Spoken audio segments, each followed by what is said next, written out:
In today's Inspiring Business Stories series, I have with me Dena K Martines. She is a career strategist and transformation coach, and she is a supply chain recruiter, happiness at work advocate, and Gen X champion. Hello, Dena. How are you today? Welcome. Yeah, hi Lisa, how are you? Fine, fine. Thank you. Thank you very much for being my guest in Business Inspiring Stories. And I'm really looking forward to present you a little bit more to my audience and to share a little bit more about your both personal and business story. And let's just give a brief to our audience about your past experience. You've been actually in the corporate world for over a decade now, and you have transitioned to the small business as a small business owner. So you are basically entrepreneur now, and I would really love if you could share a little bit more with our audience about what you do currently. What happened? How did you transition from your corporate position to the entrepreneurship? What triggered that decision? So, what's behind it and what's the purpose behind it? Thank you, Lisa. Well, I mean, it's the story of many people, right? You're supposed to grow up, go to college, get a job, and always had the entrepreneurial bug. So I did some businesses on the side, didn't work out. It was always there, but my focus was always on climbing that corporate ladder and going to corporate. And with that came the realization that I just wasn't happy, right? And it was, I was going through the motions and climbing that corporate ladder and finally got to a role of vice president, which is what I wanted. And I was working so hard for it. And when I got there, the question that came to me was, is this it? That's it?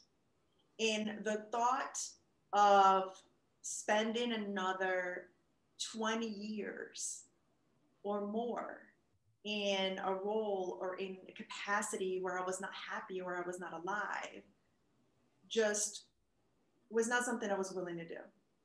And it took me a while to get there, right? It took me a little bit of time to build up that courage, because it takes a lot of courage to basically kind of push everything that you worked for so hard aside. Yes. And start anew. Go in a direction that you don't know, that you've never done before. You don't know if it'll work. So it took me a few years to muster up that courage and really get the confirmation as well that this was not my path. And so what I did was, I literally, when I left corporate, I didn't really know what I was going to do. I needed to take the time to find out what it was. And so I was blessed enough to be able to do that. And I planned as well before I left. I planned it so that I could, support myself financially while giving myself the time to figure out my why. And so it went from, I know that this is not it, right? But I don't know what the next right move is. Let me take a minute to figure out what that is. Yes. And by taking that time, I was able to move into figure out what my purpose was. And that was a huge realization for me, is to figure out my life purpose. And I couldn't have done it while I was working at corporate, because I just had very demanding jobs. Could not find the time to really sit down and figure it out. It was always, stressed and running around and always doing. So figuring out my life purpose and then moving into a direction that allows me to live it in so many different ways. I like variety. I found that out about myself. I can't just do one thing. I will get too bored. And I have a lot of passions. So sometimes you can't just put all your passions in one job. You can't just do it all in one area. Yeah, yeah. And so it's about finding outlets for your calling in different way and trying different things. Yeah. And that was for me kind of the journey of going from, you know what, I can't do this anymore. This looks great on paper. I just can't do it anymore. To Yes. Yes. finding my purpose. So you actually planned your exit strategy, let's call it like that. Is that something that you suggest to other people? Like there, there is a trend of executives doing the same thing as you're doing, like transitioning to their own business. What would you share as an advice for them? Would you say that it's a good thing to plan for it and to devote a couple of years of their time in order to have everything set it up? Or I mean, absolutely. You need a plan. Whether the plan is a couple of years, that really depends on the person, their current circumstances, and whether they really, really know what they're doing or not. I did not know what I wanted to do, and that's why I needed to take time. But some people actually know what they want to do. Maybe they're just afraid of going for it. But for everything, you need a plan, an exit strategy, because you don't want to replace the stress of a job with the stress of financial insecurity. So you want to have a financial plan. You want to have a true exit strategy and figure out what you're going to do and err on the side of longer rather than later. I made a mistake when I thought it will just take me 6 months. It took me a lot longer than 6 months. right. So if you think it's going to take you 3 months, maybe make it 6, just plan for 6 and just see what that looks like. And make sure your plan is flexible. But yeah, definitely don't wait until you're so stressed, you're so burnt out, and just quit and start your own stuff. Definitely have a plan while you're at the job and have that exit strategy for sure.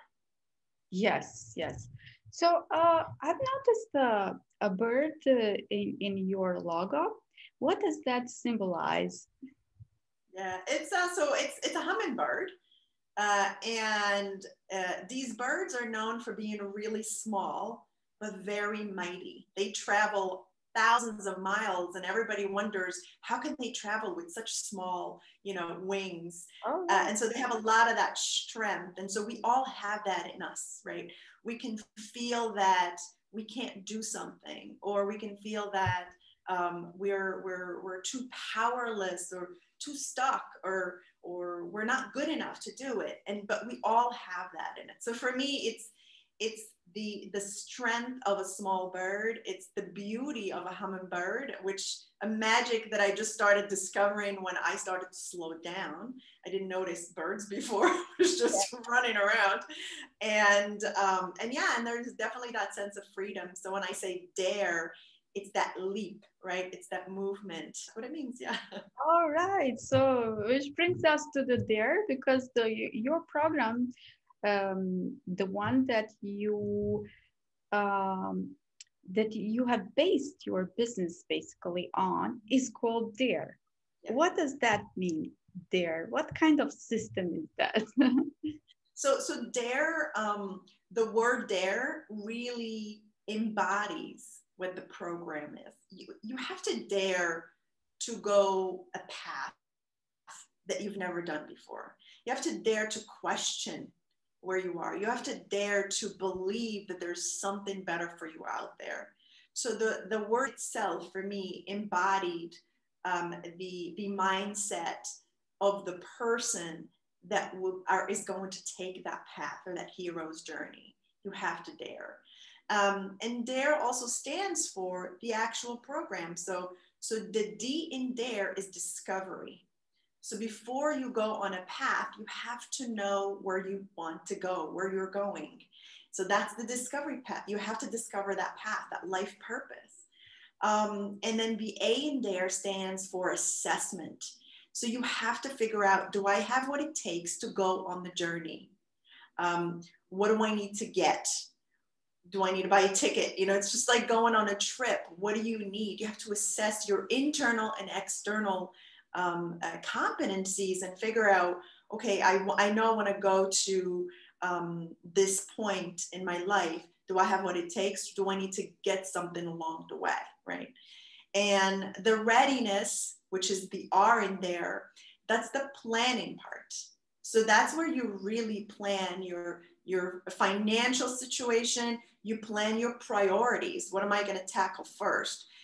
You plan how you're going to get you in terms of a skill up or upskilling, I would say. So if you need to go to school because you chose a career that requires that, where would that fall in your priorities? Where would that fall in your overall plan? So the timelines and things like that. Yeah. And then the E in there stands for execution, right? Because you got to do it. You got to execute on that plan. So the program and the name really embody what the mindset of the person that's going to undertake this journey is. It's a daring mindset, and within the name are what they need to be doing to get there successfully. Yes, so you're really walking the talk. Yes. Well, I would also like to ask you, how would you define your perfect clientele? So if you ask me for my coaching business, so that for me is that person that wants to make a change, is taking responsibility for their career. So they're not in the mindset of, I'm not happy because of my coworkers or my boss or my company. They're already in the process of thinking, I'm not happy because I'm not doing what brings me joy. I'm not doing what I'm meant to be doing.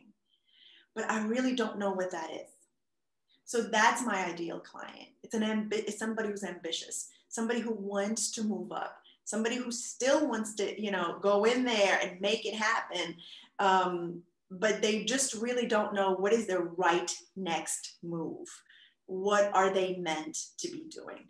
So for coaching, that is definitely my ideal client. And that's what I look for when I try to work with people. I have very limited seats. For example, for my group coaching, I only take about 12 at a time. And so I make sure that people that are in there are going to get the value out of it. And for you to get the value, you had already transcended it's somebody else's fault. I believe that it's something really needed in the market when it comes to the type of coaching that you're providing.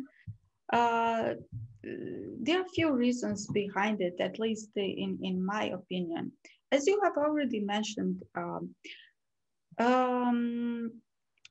employees or executives who are indeed who are in need of this type of coaching are actually too busy, to take their life into their own hands, and they're too busy to even think about it. So they really need guidance and direction, and somebody who really did it themselves, like somebody who walks the talk, who already did it, who went through the same process and can really advise them on that. I would say the guidance is really crucial in those moments. So this is one thing. And also I would like to mention, and I would like to ask you about your passions and interests. And I know that one of them is definitely numerology and astrology, and somehow you have connected it to your coaching business as well. Would you like to share a little bit more about that? Yeah, sure. So yeah, and that's kind of where, again, when you take a minute, and I say a minute, but you take the time that you need to figure out, what is your purpose and how to integrate your passions into your life, and specifically your professional life. It becomes almost like putting pieces of the puzzle together. And your passions are not a coincidence, right? What you love is not a coincidence. You are supposed to bring that into the world in one way or another. And so I was fascinated by astrology because there's so many, what I call data points available. So I'm a numbers person. And so I always look at data and themes. yeah, and just, it was something that I was really, really interested in. And as I was going through the process of finding out my life purpose, I was wondering, why can I use, something like that? Are there any data points for me in that discipline? So I use astrology and numerology as one data point. It's a very important data point because that's what I use to help people find their mission and their potential. And that's what's very hard for us. We don't know what we're meant to do. We know what we love, but to put it together and say, okay, what am I meant to do on this earth, in this planet? It's very difficult to find out. And I just found out that astrology and numerology can actually help you get that answer a lot quicker than if you meditate for 5 years, So, and that passion of mine, and that, the learning that I've done for over a decade, trying to understand all these different points and what they mean, literally came together. Numerology came a little bit later, and I used to use numerology in a different way. I'm a lot into numbers. I've dealt with numbers and trying to get data points and making sense of data, and then spitting out an outcome and spitting out, something that makes sense. And you don't want garbage in, garbage out, right? So you want good data. And numerology I used to use to figure out, okay, is this a good apartment number for me to live in? I just thought it was fascinating. And I literally consciously, I went and I chose an apartment with an 8 number, for example, and saw whether there were differences in my life, and started being aware and capturing that. And so through a few years of that, you kind of develop a lot of that knowledge, and not just by reading a book, but experience knowledge, and looking into themes in your life and your past and things like that. And I found that numerology was a great complementary discipline to astrology. It confirmed a few things when I looked at these data points that I look at in astrology. And it helped me clear out my formula. And my formula is literally 4 data points, 1 from numerology and 3 from astrology. And with these 4 data points, I can pinpoint specifically what is a life person of any person that I look at their chart, and what is a career path, or the multitudes of options in career paths that would be aligned with that person's life purpose. Wow, this is really amazing. It is something definitely unique. I actually never came across any business that is partially based on something like that. So I believe your clients can really find their purpose. Actually, finding a purpose is really something that, as I've noticed, like people are talking about it a lot. They are commenting on posts about that a lot. They really find it very difficult to find purpose in life. So this is something. It's not easy, and people can take a long time to figure it out. And when they do figure out with whatever different sources, sometimes they doubt their answer. Is this really it? And the other part of it is sometimes it's not in a practical sense. So I know my purpose is to help humanity. Well, how am I going to do it? So that's going to where my formula comes in, which is to give you the why and the how. Because a lot of people get stuck in the how as well. How am I going to do that in my life? So those are the 2 key pieces of the puzzle that I really look to help people with, because once I found my purpose, it's a sense of relief, and it's a sense of conviction. Nothing can stop me. I'm just going, knowing that I'm on the right path. So even if I fall, if I fail, whatever you want to call it, falling or failing, I would fall forward. I would not fall back. I don't have a fallback plan to go back to an old job. I have fall forward plans, because I need to continue on this path. That is the path for me. I know with 150% certainty that it is my path. It's the how of my path that's going to maybe change, that it's the why that you really need to get really clear on that. And once you do, things start to move in that right direction for you. Yes, yes, I totally agree. I immediately started thinking about Simon Sinek and his why. Everybody knows about that. You're totally right. This is really amazing. It's so great to see a person with such conviction, and people with conviction, they are on the path of success because they need to believe in what they are doing. And I believe that many people really need to be kind of reassured of maybe of something that they already know, or they already have in their internal feeling of what's their purpose, or what they should be doing in their life. But they need that kind of guidance, push, or support. Yeah. Somebody desirably from somebody who already went through the same. Yeah. So I believe there are a lot of people that can definitely benefit from it. They might have that like internally, that kind of conviction, but they just maybe they're afraid to express it, and they need some kind of support system, that's for sure. Yeah, so my experience with my clients and the people that I've been talking to is that they either need, I mean, everybody knows what they're supposed to be doing deep down inside, but they need either validation. Yes. That's actually the path, because they're afraid, and it's understandably so. It is a scary path, especially when it's different from what you've been doing, right? And so they need validation, and other people simply need permission. I was so surprised talking to people, and they said, I think I just needed somebody to remind me, that I can do this.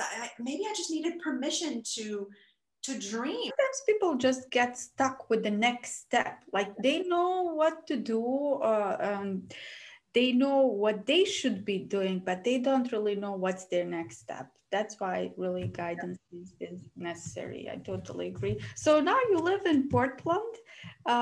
What's the situation like in Portland? And especially when it comes to the COVID, how would you describe it?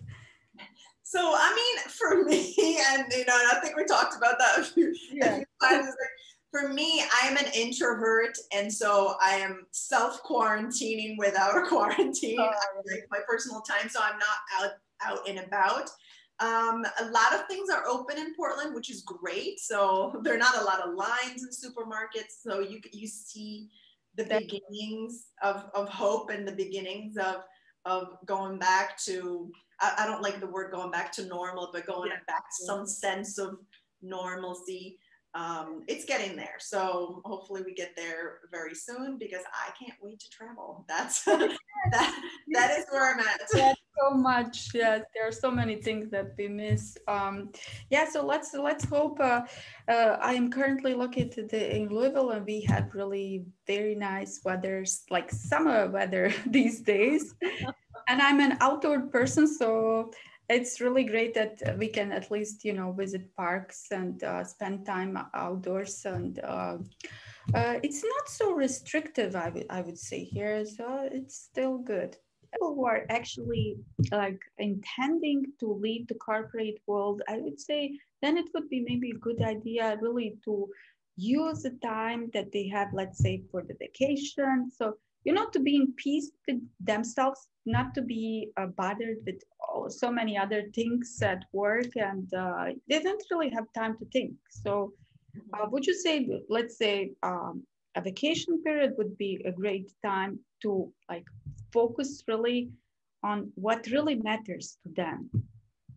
Yeah, vacation works, but it's just such a short time. And to be honest, I tried to do that myself. It didn't work.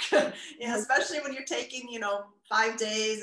It's not really 5 days. It's not really time. And so I think the key is to plan your exit consciously while you're at the job. And that starts from a mindset perspective. When you start looking at your job and seeing this is a temporary situation, then some of the issues that used to bother you before, like annoying coworkers or a job that you don't like or a boss, or they don't annoy you as much. And so once you start ignoring some of these things that used to take energy out of you, right? We have a limited amount of energy in the day. So take some time in your day, use your energy wisely, and say, I'm going to devote a part of my time, part of my energy to figuring out my next step.